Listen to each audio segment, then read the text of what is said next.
professional entertainment. Hi Katie and Jason. So we're behind a couple of months, so now we're doing our Turkish dish, and in 2 weeks we'll do our Persian dish. We are going to do a lamb beef shish kebab that will be cooked out on a charcoal grill, and then we're going to do a Turkish bulgur salad, which is I've got pronounced Kisir, maybe Kisir, and it's like a tabbouleh salad, so it's bulgur and all kinds of really delicious vegetables, pardon me, along with a red pepper paste and a little bit of pomegranate molasses and lemon juice, and then a garlic herb flatbread, which Bill was just showing you. Going to portray in the earlier portion of the intro. And in this particular country, we're actually able to use a lot of the herbs from our garden. So it's a rosemary flatbread, and we have fresh rosemary in it. The bulgur salad calls for mint, and we have lots of that, if you recall. And then we put green onions in the salad, and so I've pulled some chives and that could go with it that I think would taste really good. And I wanted to show you our chive blossoms, which are very beautiful, in a vase that you got us, or made for us. And these are also edible, or you could sprinkle them on dishes so that it's really pretty. Anyway, it's a very delicious little flower. Bill and I actually had them in a pasta that we made, a ricotta pasta. But we're talking about Turkish food now. We are. And that was our introduction.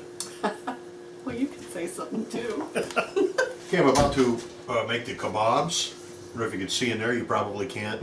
They call for a pound of lamb. We're doing 50% lamb and beef.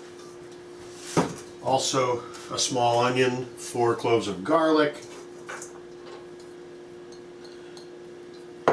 cumin, which comes in handy when you're smoking or grilling, but also apparently in Turkish food, and a tablespoon and a half, and also a teaspoon and a half, and a teaspoon and a half of sumac, which is a spice and or herb we found at Harvest Fresh in McMinnville, the only place that seemed to have it. I'm going to use half of that mixture while making them, and the other half I'm supposed to sprinkle on whilst grilling.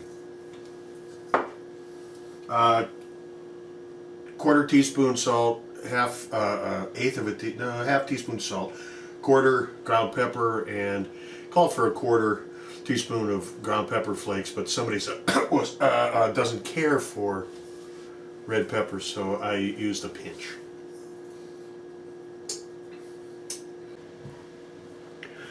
As you can see, Jerry's rolling out her flatbread. We saw when you did your flatbread, you did it in a pan. We're gonna experiment just a little bit and do it on the pizza stone. And also it called for whole wheat, so I've got Susan's whole wheat that she grows. Oh. So we'll put a little bit of semolina on it, which might not be a traditional Turkish thing, but it just keeps the flatbread from sticking. We were just wondering what the Ottoman Turks did in 1300 AD prior to the invention of Mazola.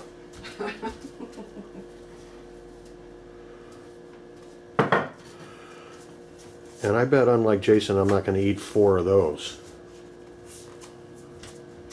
And then it has some minced garlic, olive oil, and fennel seed that you put on the top. And we are roasting red peppers out on the grill to make the red pepper sauce for the bulgur salad, so we got to go check that. Here we have 2 cups of boiling water. Into the bulgur, we're going to cover it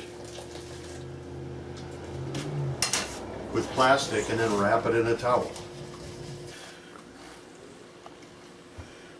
Lamb and beef kebab, grilled kind of. I started on the charcoal grill, but the wind blew so hard before I got the food to it that it wasn't quite hot enough, so I transferred to the gas grill. I'm sure that's what they did in the 14th century in the Ottoman Empire, transferred it to the gas grill. The couscous bulgur salad and this flatbread, which I can't wait to lay into. Now, I have some tidbits. The Ottoman Empire.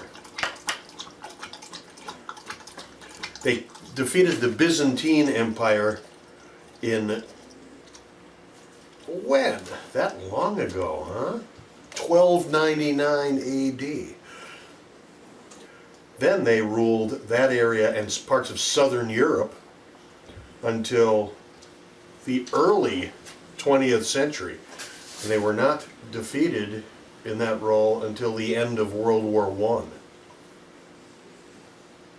I. Istanbul, formerly known as Constantinople, is the capital. Common languages, Ottoman Turkish, and surprisingly many others. Islam, major religion, which is why explains why I already drank my beer and I'm having water, because I wanted this to be kind of authentic. I'm just talking about absolute monarchy from 1299 AD to 1876 AD. Ophelia. Okay, this was I edited this because if I just try to sit here and read it, it'll be really boring. There was about a 12-page explanation of the Ottoman Empire, and I started out by asking someone that we knew. Well, you know Rekka. Mm-hmm. I said, Rekka, what did the Ottoman Turks eat? And she wasn't really able to help. Thank God for the internet. We wished you could join us. Didn't we set plates the first time, darling? We did set plates for them, yes. So try it. What do you think?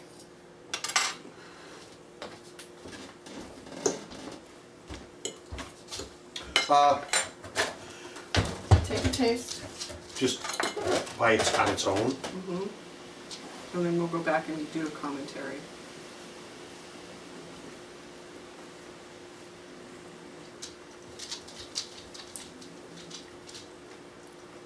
That's pretty good. Good. Honestly, we'll be back. it tastes like a fancy hamburger. We'll be back after we eat some more. Jason, in countering your synopsis at the end, the kebabs were okay, not overly lamby flavored. Like I said earlier, it was kind of like a glorified burger. But we have the tahini sauce and the vegetables that will go on this and the flatbread. The flatbread, I'm with you, star of the show as far as I'm concerned. I was not knocked out, in all honesty, by the bulgur salad.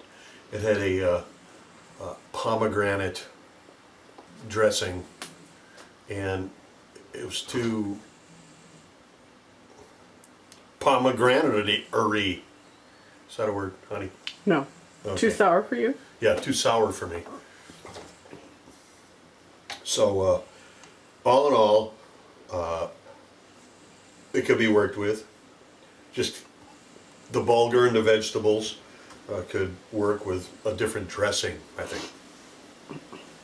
Other than that, I now feel Ottoman.